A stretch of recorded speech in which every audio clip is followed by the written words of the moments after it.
Hello everyone, this is Amit Chaturvedi and I welcome all of you in versatile brains. दोस्तों, जो spoken English classes 2021 की series चल रही है उसमें सबसे पहले हम वोकेबलरी डिस्कस कर रहे हैं।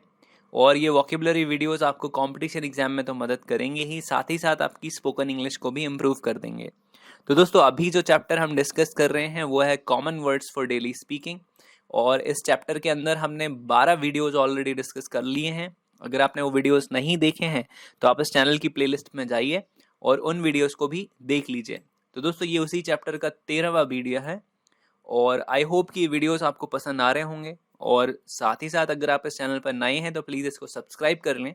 इस तरह के काफ़ी सारे वीडियोस हम आगे भी यहाँ डिस्कस करते रहेंगे।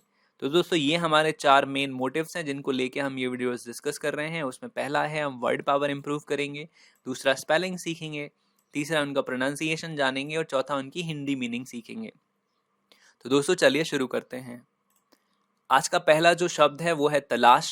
तो तलाश को हम इंग्लिश में बोलते हैं या तो सर्च करना या फिर हंट करना। ये इसकी स्पेलिंग है, सर्च या फिर हंट।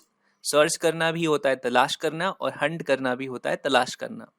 नेक्स्ट शब्द है घटनाएं। तो घटनाओं को इंग्लिश में हम बोलते हैं हैपनिंग्स, है ना। हैपनिंग्स मतलब होता है घटनाएं। ये इसकी हैपन जो स्पेलिंग होती है, हैपन में ING और लास्ट में S लगा है। हैपनिंग्स मतलब घटनाएं। अगर आपको सिर्फ कहना हो घटना तो उसको हम इंग्लिश में बोलते हैं इंसिडेंट। इंसिडेंट का मतलब होता है घटना। अगला शब्द है बकवास। तो उसको हम इंग्लिश में बोलते हैं या तो नॉनसेंस या फिर रबिश। दोनों अलग अलग शब्द हैं, मीनिंग उन दोनों का एक ही है। नॉनसेंस कहिए या फिर रबिश कहिए, इसका मतलब होता है बकवास जिसका कोई सेंस नहीं होता। अगला शब्द है आपत्तिजनक। तो इसको हम इंग्लिश में बोलते हैं बुलशिट। बुलशिट का मतलब होता है आपत्तिजनक। ठीक। नेक्स्ट शब्द है महानगर। तो उसको हम इंग्लिश में बोलते हैं मेट्रोपोलिस। ये इसकी स्पेलिंग है मेट्रोपोलिस। और अगर आपको कहना हो महानगरीय तो हम इसको इंग्लिश में बोलते हैं मेट्रोपॉलिटन। ठीक, मेट्रोपॉलिटन। महानगर का मतलब क्या होता है दोस्तों? जहाँ पे मेट्रो ट्रेन चलती है, जहाँ पे नगर निगम होता है और बड़ी बड़ी बिल्डिंग्स होती हैं और पॉपुलेशन उसकी हाई होती है और वहाँ से गवर्नमेंट को बहुत रेवेन्यू मिलता है, उन जगहों को हम महानगर बोलते हैं। तो इसको इंग्लिश में मेट्रोपोलिस और मेट्रोपॉलिटन। नेक्स्ट शब्द है अजीब। तो अजीब को हम इंग्लिश में बोलते हैं स्ट्रेंज। स्ट्रेंज का मतलब होता है अजीब, जो नॉर्मल नहीं होता उसको हम स्ट्रेंज कहते हैं। नेक्स्ट शब्द है अजनबी। तो अजनबी को इंग्लिश में कहा जाता है स्ट्रेंजर। स्ट्रेंजर मतलब अजनबी, जो वहाँ का नहीं हो या अजीब हरकतें कर रहा हो। अगला शब्द है कांटेदार तार, यानी एक ऐसा तार जिसमें कांटे लगे हो। तो उसको हम इंग्लिश में बोलते हैं वार्ड वायर। वार्ड वायर का मतलब होता है कांटेदार तार। नेक्स्ट शब्द है स्थगित कर देना। तो उसको हम इंग्लिश में बोलते हैं एडजर्न कर देना। एडजर्न मतलब स्थगित करना। कोई भी मीटिंग, कोई भी पार्टी, कोई भी फंक्शन को स्थगित करना तो उसको हम कहते हैं एडजर्न कर देना। ये दोस्तों, अगर आप ये स्पेलिंग्स को एक बार में नहीं याद कर पाए तो आप इस वीडियो को दोबारा से स्पीड में करके देख लें और आप चाहें तो उसके नोट्स भी बना सकते हैं। नेक्स्ट शब्द है पट्टी। तो पट्टी को हम इंग्लिश में बोलते हैं स्ट्रिप। पट्टी मतलब जिसको हम हाथ में पैर में जब लग जाती है तब इसको हम बांधते हैं, उस चीज को हम स्ट्रिप बोलते हैं, यानी पट्टी। अगला शब्द है शाब्दिक। तो उसको इंग्लिश में कहा जाता है लिटरल। लिटरल मतलब शाब्दिक, जो शब्दों में हो। ठीक, शब्दों में एक्सप्रेस्ड हो, उसको लिटरल कहा जाता है। नेक्स्ट शब्द है पहचानना या फिर शिनाख्त करना। तो उसको हम इंग्लिश में बोलते हैं आइडेंटिफाई करना। ठीक, आइडेंटिफाई करना मतलब शिनाख्त कर लेना, ढूंढ लेना, पता लगा लेना। नेक्स्ट शब्द है पहचानना। तो उसको हम इंग्लिश में रिकग्नाइज करना भी कहते हैं। ये इसकी स्पेलिंग है रिकग्नाइज या रिकग्नाइज का मतलब होता है पहचानना। अगला शब्द है फड़कना। तो उसको हम इंग्लिश में बोलते हैं पल्सेट। पल्सेट मतलब होता है फड़कना। जैसे कहते हैं ना लोग, हमारी आंख फड़क रही है या कोई बॉडी का कोई पार्ट फड़क रहा है तो उसको हम इंग्लिश में पल्सेट होना कहते हैं। नेक्स्ट शब्द है नाव खेना। खेना मतलब चलाना। ठीक, नाव को चलाना। तो उसको हम इंग्लिश में बोलते हैं रॉ। ROW।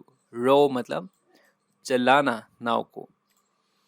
नेक्स्ट शब्द है मांग, जो सिर पर महिलाएं लगाती है। तो उसको इंग्लिश में हम बोलते हैं पार्टिंग। PARTING। और अगर ING नहीं लगाना तो पार्ट भी कहते हैं इसको। पार्टिंग मतलब मांग। ठीक, पार्टिंग मतलब मांग भरना एक्चुअली। अगला शब्द है बंदरगाह, जहाँ पे बहुत सारे शिप्स खड़े होते हैं। तो उसको हम इंग्लिश में या तो बोलते हैं पोर्ट या फिर बोलते हैं हार्बर या फिर हम बोलते हैं डॉक यार्ड। ये तीनों शब्दों का मतलब बंदरगाह होता है। यानी आप कहिए पोर्ट या फिर कहिए हार्बर या फिर आप कहिए डॉक यार्ड, तीनों शब्दों का मतलब है बंदरगाह। नेक्स्ट शब्द है खोपड़ी, तो इसको इंग्लिश में हम बोलते हैं skull, SCULL। I am not sure, it's perhaps SKULL। इसको आप एक बार चेक कर लीजिएगा। स्कल मतलब होता है खोपड़ी। नेक्स्ट शब्द है पसलियां, तो इसको हम इंग्लिश में बोलते हैं रिब्स, RIBS, रिब्स मतलब पसलियां। नेक्स्ट शब्द है व्याकरण, तो इसको हम इंग्लिश में बोलते हैं ग्रामर। और याद रखिएगा ग्रामर की स्पेलिंग में दोनों जगह ए होता है। कई सारे लोग यहाँ पे ई इस्तेमाल करते हैं और जो टोटली गलत है। ग्रामर की स्पेलिंग में यहाँ भी ए ही होगा और इधर भी ए ही होगा। मैंने कई लोगों को ये मिस्टेक नॉर्मली करते हुए देखा है। आप ध्यान रखिएगा कि GRAMMAR ही होगी स्पेलिंग, इसमें ई नहीं आता है। अगला शब्द है के चक्कर लगाना, तो इसको हम इंग्लिश में बोलते हैं मेक राउंड्स ऑफ। ठीक है, मेक राउंड्स ऑफ और यहाँ पे उस चीज का नाम, और इसको हम डू राउंड्स ऑफ भी कहते हैं। तो आप कहिए मेक राउंड्स ऑफ या फिर डू राउंड्स ऑफ का मतलब होता है के चक्कर लगाना। अगला शब्द है आश्रा, या फिर हम कहते हैं शरण देना, तो इसको इंग्लिश में हार्बर कहा जाता है, HARBOR, हार्बर यानी आश्रा देना या शरण देना। नेक्स्ट शब्द है जहाज, तो इसको इंग्लिश में हम शिप कहते हैं, नॉर्मल शब्द है, सभी लोगों को पता होगा। अगर आपको कहना हो जहाजी बेड़ा यानी बहुत सारे जहाज एक साथ, तो इसको हम इंग्लिश में बोलते हैं फ्लीट, FLEET, फ्लीट मतलब होता है जहाजों का बेड़ा। तो दोस्तों ये थे आज के कुछ इंपॉर्टेंट वर्ड्स। आई होप कि वीडियो आपको पसंद आया होगा, और अगर आपको कुछ कहना है, पूछना है या बताना है तो आप मुझे नीचे कमेंट सेक्शन में ज़रूर लिखिएगा। ये वीडियोस आपको कैसे लग रहे हैं आप ज़रूर बताइए। अगर आप चैनल पर नए हैं तो प्लीज़ इसको सब्सक्राइब कर लें। इस तरह के काफ़ी सारे वीडियोस हम आगे भी डिस्कस करते रहेंगे। और दोस्तों इस चैनल पर और भी कई सारी प्लेलिस्ट हैं, अगर आपने वो वीडियोस नहीं देखे तो प्लीज़ वहाँ जाकर वो वीडियोस भी देखें। उनमें भी काफ़ी इंपॉर्टेंट चीज़ें मैंने आपके साथ शेयर की हैं।